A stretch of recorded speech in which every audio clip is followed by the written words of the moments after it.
is not here. And I will tell you why. She decided to go with her retirement home's spring break to Key West. Yes, she is partying it up with her little dance moves. She goes like this. She called me and asked me to come in and talk to you guys, and I said, why would you abandon the children that you love? I'll tell you why. She doesn't love you. She doesn't love you. She thinks that she loves you. But I am here once again to show you what a silly little trifle love is, how it doesn't exist, and how this thought of love makes people do silly things. So last time I was up here, I showed you some examples from lyrical poets, such as Kesha. So this week, I'm going to show you some literary examples of how love makes you do stupid things, and how it really just doesn't exist. It's a figment of your imagination. Not true. False. Win. Whoa. First slide. Romeo and Juliet. This is a classic example of a beautiful Shakespearean love story. You all read it, it's all this beautiful, they're so madly in love, that they kill themselves.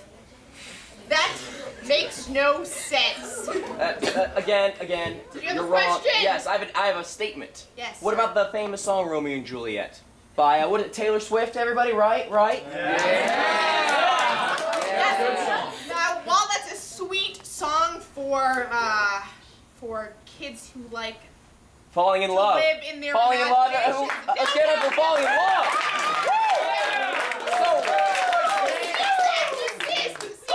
Thank you. No. Unfortunately, that corny little love story does not follow the actual events of Romeo and Juliet, in where both parties killed themselves and their families.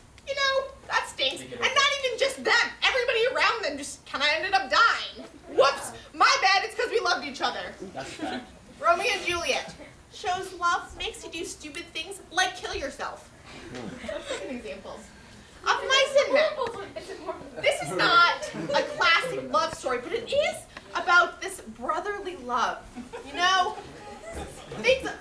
Relationships that you can have with your besties, your BFFs, your your bromances. Yes. See, this story is about two best friends. It's, they were close, and one ends up murdering the other one. I don't really, not logical. Excuse me. Yes. What about the other famous story about a mouse, Ratatouille? He falls in love with cheese. With cheese. Brotherly love with food.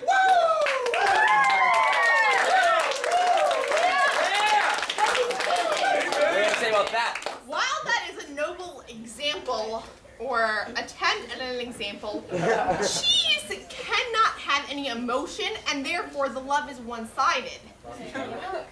So? With an inanimate it's object still real, that right? you eat. Still real. You eat the cheese, killing the cheese. No, the cheese becomes one. And if I'm correct, it's a souffle. It doesn't become one because it exits the body, and you just discard it. So he doesn't eat it. It still exists. Go on. Once again, love gets you all emotional, and just death occurs if love brings destruction and pain, is what I'm trying to tell you, kids. Next example. Frankenstein. Once again, not a classic love story. This is more of a story about a father-son relationship. The creator, Frankenstein, creates the monster. This father-son.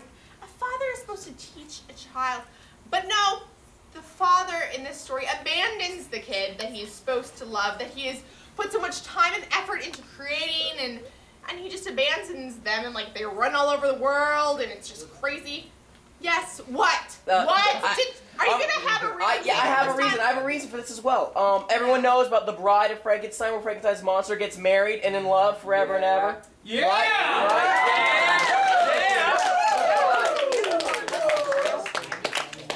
love. Once again, they're dead. Even better, their love is eternal. I say that example is false because it is not an original text from Miss Shelley. Oh. I think it was a half effort to try to make Frankenstein a beautiful story, which it is not. That sounds pretty beautiful. Who else thought it was a beautiful story? Hey. Yeah, beautiful. Loved it. I don't think I'm getting through to you people! Okay? You're just under this illusion. You've been brainwashed that you can't even see that Frankenstein is sad. Nope. I'm trying to break you of this brainwashing, okay? Let me help you. Let me help you. Please let me help you. She needs help. Othello. Who's heard of Othello? I love that game. I play with my best friend every day. Othello. A beautiful love story. You know, they love each other. They are madly in love despite many odds. And because of these emotions, other emotions creep in, and Othello kills his wife. Excuse me? Excuse me. I think another example of the emotions, that bring you pain and suffering are connected with love. I'm not finished speaking. Just this sad, you love and you give, and then it's just crushed to the ground and you're left sad and alone and murdering your wife. Happens all the time. Trust me. Excuse me? Can I say something? You're making this up. We all know this is just a board game that we play. Who writes this again? Shakespeare. Shakespeare? Yeah. Are you sure? Has anyone else here? I don't know. I think you just made that up. Argument's invalid. People have read it here. Well, there. No. Invalid. They read the box. They read the box. They know how to play it. Next, I'll tell you why your argument is invalid. Okay. Their cavalry. Go ahead, Mr. Kip. Hold on. Hold, please. Oh, well then. That's why your argument is invalid. Yeah. He's Russian. It could be edited. I can read that to you.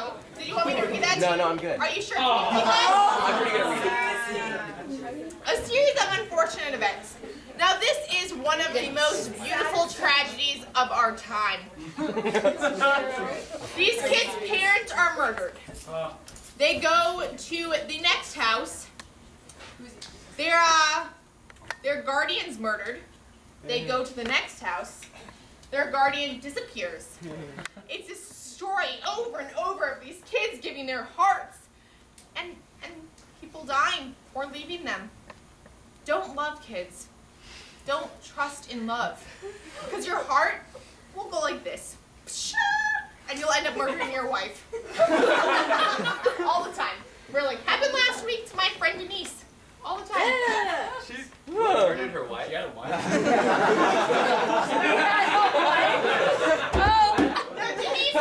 No, Denise was murdered. Okay, she's gone. Her husband was like, I'll just choke her to death. Denise? I knew Denise. Really? Yeah, she's dead. Sorry. Love. This is why love. You can't trust love. Don't fall in love. I can't trust you. Next one, please. Get a good book. Twilight is one of the most read books Not real. of this century. Amen. For men listen closely because you think that women are only susceptible to these emotions of falling in love. But look at Edward. Not real. He's not a man. He's a vampire. Vampires suck. This is what you're doing. This is what you're doing. This is what I want you to do. Real men don't wear body glitter. Real men don't drink blood. So Edward finds this girl that he is madly in love with and then begins to stalk. Yeah, creepy, right? And then his girlfriend wants him to suck her blood. Yeah, that's weird, guys. One of those people. Yeah. And then Bella, ladies, she finds this man who watches her sleep. Yeah, not creep at all. Love makes you susceptible to creepers who watch you sleep and can climb trees. And windows. Yeah, and like you jump on each other like spider monkeys and climb trees. This is not the relationship. Yes. So clearly, based on Twilight, love makes you do crazy, irrational, creepy things. So as you can see, listen closely because I know you are the most brainwashed of them in here. As you can see from these examples, that giving your heart to someone, whether it's in manly camaraderie or in vampire love or in Venice, it's just not a good idea. Your hearts will get broken. Love Those are all doesn't exist. fictional, though. Corona. Fiction imitates life. I must say. So I'm just trying to help you. I'm trying to break you of this delusion that love is what you really want in life. Just get over it, and then you'll be fine. So I hope to be speaking to you again. I hope I helped. I hope I helped some of you really realize what's going on. You know, don't listen to Marge and Donna. She's not here because she likes her spring break more than she loves you. I'll leave you, and I hope I have another broken heart. That's the koala bear combo. Good night. Good night. Boo.